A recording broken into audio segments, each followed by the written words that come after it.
You're listening to Puma Podcast.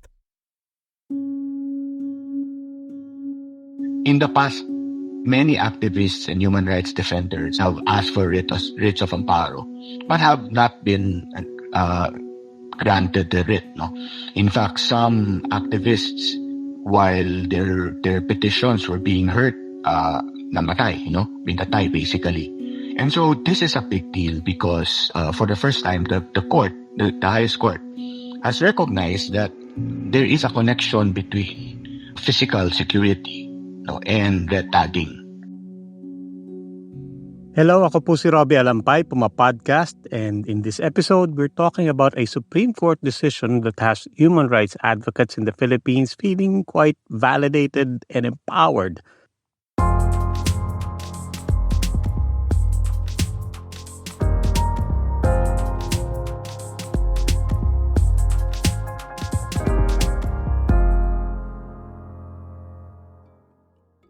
They are calling this an important and landmark ruling. The decision was released just this month, but it has to do with incidents that took place in 2020. Siegfried De Duro, an activist and officer of the Bayan Muna Party List and Makabayan Coalition, had filed for a writ of amparo, which means he wanted the court to help ensure his safety and protection.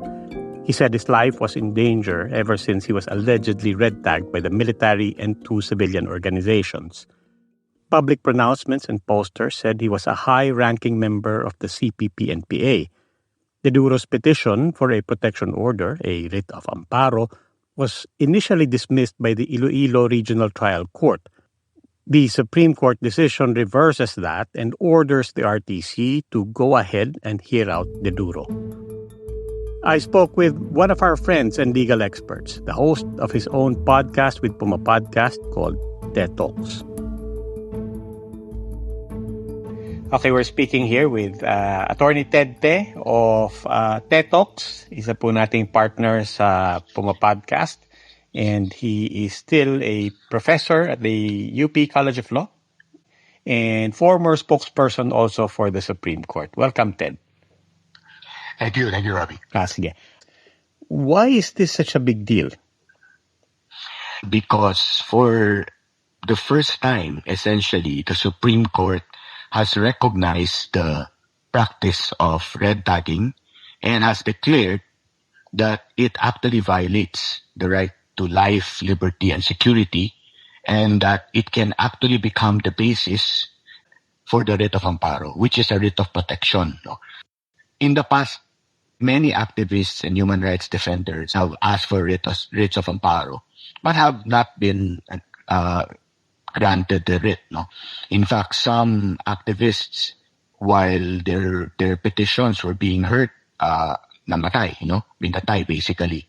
And so this is a big deal because for the first time, the court, the highest court, has recognized that there is a connection between physical security and red tagging. At ang sinabi ng court also, which is significant, is that because of this practice, hindi kailangan antayin na nasaktan siya, before that person can go to court and ask for protection. The argument precisely of a lot of people, especially on the side of government, is that precisely there is no law against red tagging. This being a Supreme Court decision, does this now have force of law? Well, yes, decisions of the court, particularly the court and bank, form part of the law of the land. And so it is effectively law because it interprets what the law should be. So which specific law is this interpreting or giving sharper definition to? Because the other side is saying also, not only is there no law, there is no legal definition of what the hell is red tagging, di ba? They're saying, anong crime ba yung red tagging? Wala naman sa mga statutes natin yan. So there is no law precisely because there is nothing that is defined. So what is the definition and which law specifically does this help to sharpen?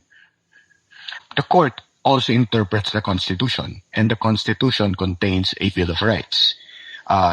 the Bill of Rights includes the rights that have already been guaranteed by the Constitution, but also acknowledges the larger universe of rights. For example, the Universal Declaration of Human Rights, the International Covenant on Civil and Political Rights. And so the court can interpret what policies, what practices would affect adversely rights. And that is what they did here. And the court basically recognized and acknowledged that, yes, red tagging as a practice would violate the right to life, liberty, and security, and therefore can actually become the basis for the writ of amparo. The court effectively said, may connection ng red tagging sa posibilidad na masaktan ka o mamatay ka. May connection talaga. Let me quote a particular portion of the court. Its decision. It says, it is easy to comprehend how a person may, in certain circumstances, develop or harbor fear that being red tagged places his or her life or security in peril. And the court also said that, and I'm quoting directly, being associated with communists or terrorists makes the red tagged person a target of vigilantes, paramilitary groups, or even state agents. Those are the words of the court. No? And that's a very direct connection between red tagging and peril. I see. So how finally is it defined? It's kind of long because it gives examples, no, rather than a specific definition. So let me quote some portions here. Red tagging has been acknowledged by international organizations as a form of harassment and intimidation. As early as 2007, the United Nations Human Rights Council observed the prevalence of a practice in the Philippines where groups are characterized as front organizations of anti-democratic groups. And then it proceeds to say, more than a decade after, red tagging also transitioned to online social media platforms like Facebook, labeling certain groups or persons as, quote, reds, unquote, oftentimes came with frequent surveillance and direct harassment. Some received death threats either through text or online direct messages. A number of women activists have reported being threatened with rape or other forms of sexual assault. While some of these red labeling remained as threats, the report also noted that some of those red tag individuals were eventually killed. The definition, was given by way of example, which makes it broader rather than limiting it to a specific definition. Kasi example yung binigay niya, pwedeng kumuha ng principle o umugot ng principle yung courts when looking at a certain act. Does this meet the same situation or context as these previous instances? Speaking of it now being broader, a lot of those examples cross over into, among other things, social media behavior. And then in the case of Desidduro, if I remember correctly, posters being set up all over town, diba? By groups. So this order, therefore, is broad enough that it does not just address the behavior of public officials. It can also address the behavior of people and parties from any other sector. In fact, dito sa decision, the court ordered the petitioner to include certain groups, two private organizations that allegedly red tag petitioner Desidduro. So you're right, hindi lamang acts ng gobyerno, no, ng estado ang masasakop, posibleng pati private acts. The decision was really about, may karapatan to apply for a writ of amparo itong taong to. He has legitimate reason to petition the courts for protection. So it was really an order to the courts. And it is not something that at this point actually compels how public officials behave. Not yet. Basically, what the court is saying to RTCs is that, when you have an allegation of red tagging and the allegations are sufficient to connect, the respondent to the act of red tagging, then those allegations are sufficient for the writ of amparo to be issued, and therefore the court should not dismiss that that petition simply on the ground na red tagging kasi yan, hindi yan defined, etc., etc. What people appreciate by now is that the big problem with red tagging and its impunity is precisely that there are so many gaps across the different branches of government. So basically, this decision by the Supreme Court just fills in one gap on the side of the judiciary. Do we still need a law that will actually have to be legislated by Congress? I'm of two minds there on the law, because it depends on what the law will say and do. No, ang tendency lang kasi ng Congress is when it defines an act, it automatically criminalizes, and when you criminalize it, you're placing some obstacles already in terms of making the remedy effective. Kasi pag criminal, taas ng burden, no, at baliktad yung burden. Yung burden nandun sa ni-red tag. The simpler burden is really to prove administratively. Parusahan sila, tanggalin sa serbisyo, no? And if there is enough proof, then later on the criminal act can also be prosecuted.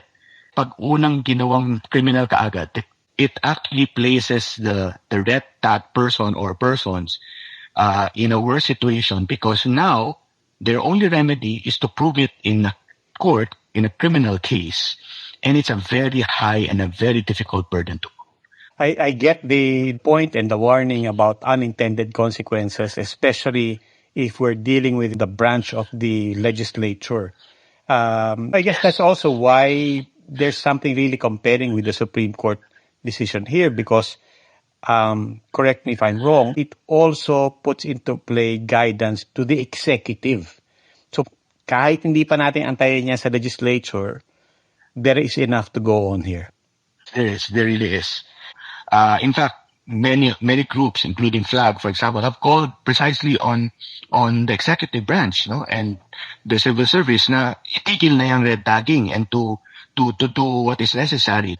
No, it does not take a law. Executive branch, pwedeng executive order yan, and say bawal ang red tagging. Ganito yung examples na red tagging. Ito yung decision sa Supreme Court. Pag ganito nangyari, bawal. So civil service, pag may nangyaring ganito, yun yung ibig kong sabihin ng administrative remedies can be strengthened.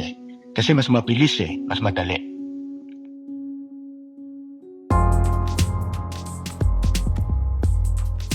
And that was today's episode of Teka Teka.